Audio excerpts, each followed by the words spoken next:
jeton i ftuari jonë virtual i takimit të sotëm. Me të flasim për fëmijërinë e tij të vështirë në një fshat të vogël të Kosovës, ku për të arritur në shkolla i bënte me urë të tëra në këmbë, besa edhe dimrit nga njëherë jo i veshur si duhet për të përballuar ato periudha të vështira. Por, rrugtimi i tij vazhdon në Gjermani, ku mori rrugën si refugjat atje, e më pas Kanadaja i dhuroi të fundit, për të cilin jemi shumë krenar të gjithë, një rrugtim të suksesshëm, sepse sot ajo është një profesionist me përvojë në institucionet federale kanadeze dhe pjesë e projekteve shumë të mëdha ndërkombëtare. Në fakt është një fjali që do të mund ta përmbledhte shumë mirë gjithë këtë rrugtim të tij, që të rrëshith dhe është pikërisht kjo. Nga një refugjat i ndihmuar nga NATO në një profesionist që kontribuon në misionin e saj. Unë kaq mund të zbuloj tani, sepse gjitha avash do i flasim me të. Lejoni ta përshëndes Dani Brajshorin. Përshëndetje, Dani. Përshëndetje, Leona, faleminderit shumë për ftesën, për kohën që keni dhënë për këtë emision në të më keni ta. Faleminderit ty për gatishmërinë, e vlerësojmë shumë që na u bëre pjesë edhe në këtë formë e emisionit ton, takimit ton të sotëm. Të kthej pak mbrapa, Dani, se edhe prezantimin për shikuesit e nisa nga fëmijëria, sepse çdo gjë fillon nga aty. Edhe aq sa na ke thënë, në fakt, me gjithë ndërtimin tënd në aspektin e karakterit, se si e zhvilluar, ka ndiku shumë çdo ditë, pothuajse, edhe atij fshatit të vogël, siç e quan ti. Kur të pyesin njerëzit për fëmijërinë, ose nëse unë të pyes tani, çka janë gjërat e para që të kujtohen? Po, Gjerona ti e dhe atë summary shumë të mirë, me thënë drejtën timen, kështu që do të mundohem të përkushtohem në ato fjallë që i tha më herët, që ka qenë një fëmijëri e vështirë, me thënë drejtën. Ka qenë një fëmijëri ku kemi pas vështirësi fizike, financiare, kemi pas, nuk dua të hi shumë politik, po nëse shkojmë mbi 100 vite më herët, familja jonë gati u patshu nga kjo gjendarmeria serbe që kanë thonë Örfia në atë kohë, dhe ata që kanë qenë qytet, që kanë shku me blerë gjëra, ose ata që kanë qenë si çoban që i thojmë ne, kanë pështu dhe ne jemi pastarësit e tyre. Kështu që netat vështirësi që kanë pas ata, fatkeqësisht onat nuk kanë qenë jo aq të vështira, po prapë se prapë kanë qenë në atë nivel ku, si që edhe ti ma herët, nuk kemi pas veshmbathje si duhet, kemi pas rrugdime shumë gjata të shkojmë në shkollë të kthehemi, dhe ato janë disa kujtime që dua të ndajmë, ju është më rëndësi që kujtojmë rinisë sotit, që jetën e kam atë lehtëse që kemi pas ne. Dhe ne kemi pas të vështirësi dhe kemi pas shumë arsye për shembull mos më shkollu, po prapë se prapë kemi gjetë atë energji dhe nevojën për më vazhdu edhe mos me lënë ana shkollën, se shkolla është shumë rëndësishme në jetë, është një temel që ta japat përpërsinë e jetës, dhe ta ndryshon dhe ta jap një jetë si duhet dhe ti japat jetat pastarës të ty masanet. Ato sakrificat që ke pas ti, i kthen në pozitivitet dhe i kthen në një mënyrë që ju jap familjes tonë ato mundësi që me arrit ma shumë se ti, po dhe mos me kalu në ato sakrificat që ke pas ti vend. A të bënte në ato ditët e ecjes në përftoht, si fëmijë, a të bënte ta urresh dimrin sa herë që po afrohej? Po, me thonë drejtën, po, në si fëmijë isha ato ndryshë, tash isha ndryshë, kur ke pas nevojë me shku në shkollë, rutini ka një gjatë, ka qenë rutini me rafsh, pas për shembull të porzët shkoj në shkollë për pjesë tash nga shkolla, shpesh kemi pas edhe fshim me veti, kur kemi shku dhe manë shumica ditës nga ka shku me një copë bukë, me thonë drejten. Kështu që tash nuk e urrej dimin as shumë, po nuk e kum urrej, dua të them se tani si vjet këtu në Kanada ka qenë dim i jashtëzakonisht i vështirë dhe nga një herë kur flas me familjen atje në Kosovë, më tregojnë se është koha më e mirë, kam pak xhelozi, po ashtu është tjetër. Ke përshkuar shumë rrugë të vështira, jo veç këtë si fëmijë, po edhe ato të Gjermanisë. Po.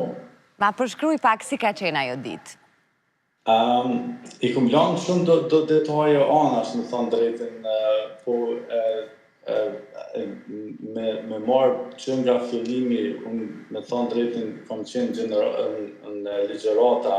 një ditë ma herët, ditën tjetër ka ardhur jashtë në familjes,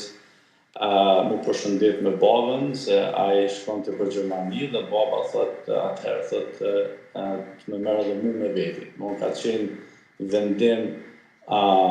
shumë i shpejt edhe i papritur, kështu që prej shtratit janë ngrit, janë vesh, një par rroba. Pra, nuk e kishte diskutu babi më herët me ty këto, veç të tha që ti ki me shku? Kanë qenë me siguri, kur se kemi bisedu deri këtu në Kanada që kemi pas po ma shumë dhe arsyeja tina i shkon, se kom ditë me thanë drejt në atëherë jam konë tepër ri, se unë jam konë në protesta, të më kohën jam konë një nga organizatorë ku shkojshëm në mbledhje, atëherë Albin Kurthi ka organizu këtu mbledhje me thanë drejten, dhe na unë mbledh shumë në konë një shtëpi nga Tophanes, ku takoj shumë dhe i planifikoj shumë se ku do të bëhen mbledhjet protestat e radhës. Kështu që baba sa herë dalsha në protesta, ai ka dalë në protesta me mua. Kështu që me siguri ka qenë edhe ajo një arsye se ke pas foto për shembull që të rroku në sene, ka pas atë vendosin se mos ndodha. Dhe, kur u nise në atë mëngjes të hershëm, në për qa kalove? Së pare kemi kalu në për troje të armikut. Ka qenë ajo, e ke marrë një rrugë që nuk e ditë se a është janë të mirëja e fundit e familjes tonë, për shembull. Ajo ka qenë një para. Tani kur kemi kalu në Hungari, kemi kalu aty pak na ka marrë në pyetje dhe tani na lejun me të i kalu. Kemi ne disa ditë në Hungari, kemi udhëtuar prej Hungarisë në Slovaki, prej Slovakisë në Çeki, prej Çekisë në Gjermani, ka qenë rrugtim shumë i gjatë, shpesh në kishim edhe ushqim të duhur, e gjana, por ka qenë me thonë drejtën tepër rrugtim i gjatë. Edhe du me lidh ato, me thonë drejtën se sot e kema të mundësi që të udhtojmë në mënyra ndryshme, fluturojmë brenda 2 orëve, marrim çdo cept të Evropës, që ka atë ndryshim të madh dhe ka atë investim shumë të madh për rinin ose pasardhësit tonë, që në atat më të reja se unë. Ndërsa, familja, për të cilën ti nuk e dije se si do t'jetë e ardhmja, as e tyre, as e jotja, gjatë luftës shkuan në Kanada. Ku më pas edhe ti u bashkove atyre, pas sa kohe ishte ky ribashkimi juaj? Po, unë isha në Gjermani veç 2 vite, me thonë drejtën atje u mundova me vazhdu shkollën, po nuk më lejun, thanë që i përposisht aty dhe s'nevojitë 2 shkolla. Prapë se prapë jam minjor, si që më kanë sëru gjasa së kohë, nuk po njeri me i harru edhe të mirat. Po konë, se po dalja jashtëtemes, më falë, po du me krasu pak Gjermanin në atë kohë me Kanadën. Dhe unë atje, ata Gjermanë, një me ata bojnë si të njofshëm edhe dishëm që ti je emigrant, i huaj për ta. Kurse Kanada është komplet e kundërta. Kanada, kur një tregojshë se nga vjen, ata pyetshin me interes me ditë ma shumë për vend tonë, për nga vjen, ashtu. E ta shkëthejmë të pyetja si ta, prindit kanë orë fillim 99-ës, kështu që kanë qenë në kamp në Macedoni, dhe prej Macedonisë kam pas fatin me marrë Kanada dhe i kanë dërgu këtu në Borden, Ontario, Canada, është një qytet në thonja 350 km, 40 km larg Ottawës. Dhe aty kanë qenë për 7 sponsorë, kanë qenë 2 sponsorë që ata vërtet i quaj si Prince, ata sot janë gjallë, janë 81 vjeçar, ata kanë qenë shumë të afër me prindin mi, ata kanë qenë person që më kanë ndihmu shumë gjatë jetës, ata kanë qenë ata që më kanë inkuraju më arë në kanal, se në 99-ën nuk e pas informata që shki sot për shembull me studiu ose me gjetë informata një shteti se si është. Amon kam shku të qysh si me sy mbyllëm në kanal se s'kum ditë qatë shumë për kanale. Dhe ata kanë qenë arsyeja pse kam ardhur, ata i kanë nisë letrat me thënë drejtën që kanë qenë shumë komplikume, ku kanë tregu këtu dhe kanë mundësu qatë bashkim familjar. Edhe normal, prindë kanë qenë arsyeja që më kanë lidhë me ta, po unë sot nanë e babë si kam, po ata i konsideroj si prindë të dytë, me thënë drejtën, kështu që nanë e baba më kanë taku të një mas disa vitër, me 14 dhjetor në 1999 kam bri këtu në Kanadë. Edhe pse ata s'janë më në jetën e juaj, të paktën para se të ikte prej kësaj jete, nënës arrite me të plotësu atë dëshirën e shumë pritur të saj që të kthehej në Kosovë. Po, e vërtet është. Me thonë drejtën, nana ka qenë shumë njëri pozitiv, emocionona ku flasë për to.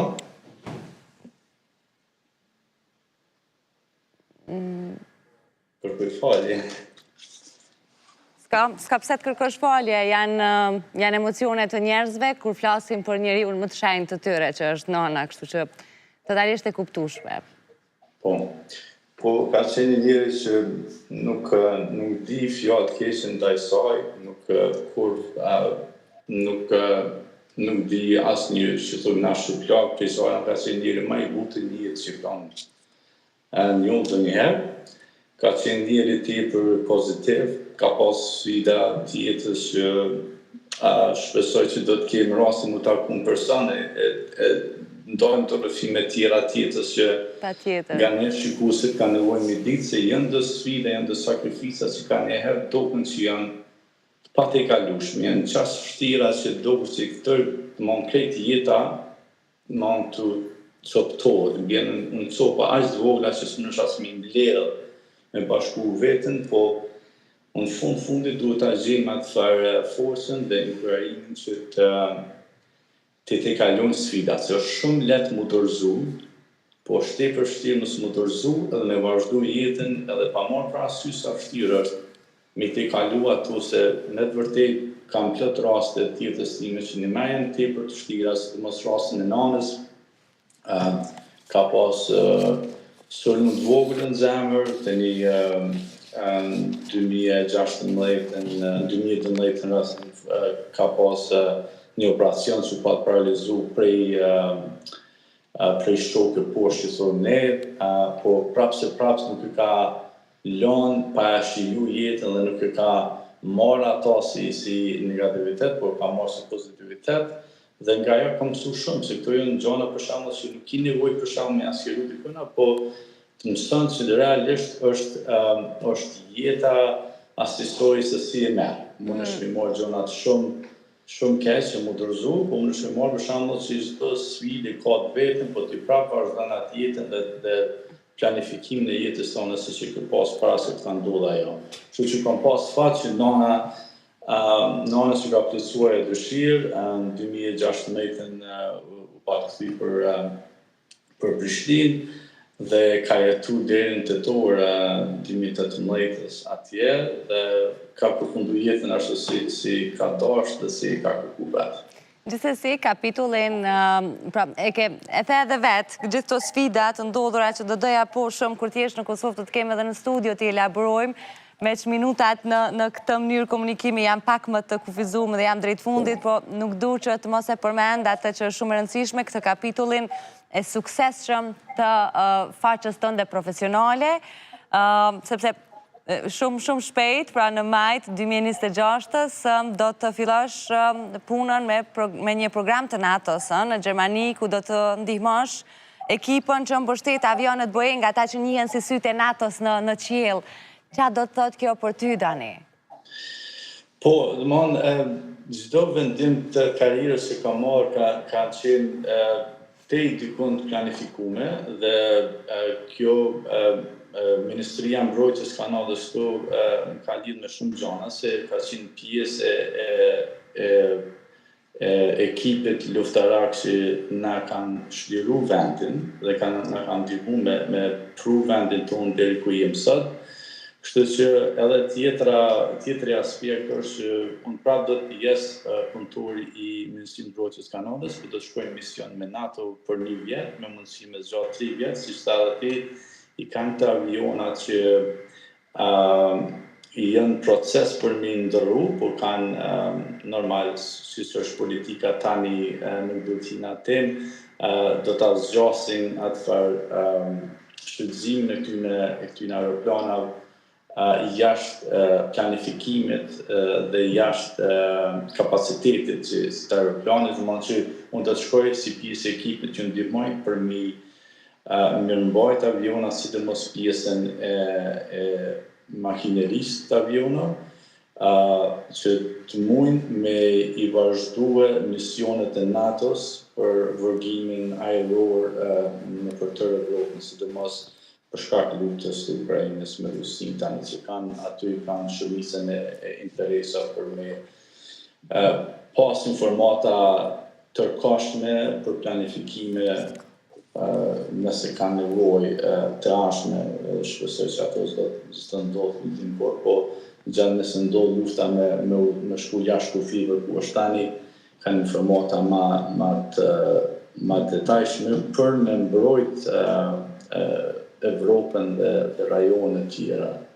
Qartë. Unë të roj shumë sukses në këtë mision të ndin të ri dhe të faleminderit shumë për kohën që u inkuadrove sot me ne këtu në studio. Shumë faleminderit të ju për thjesë, ju uroj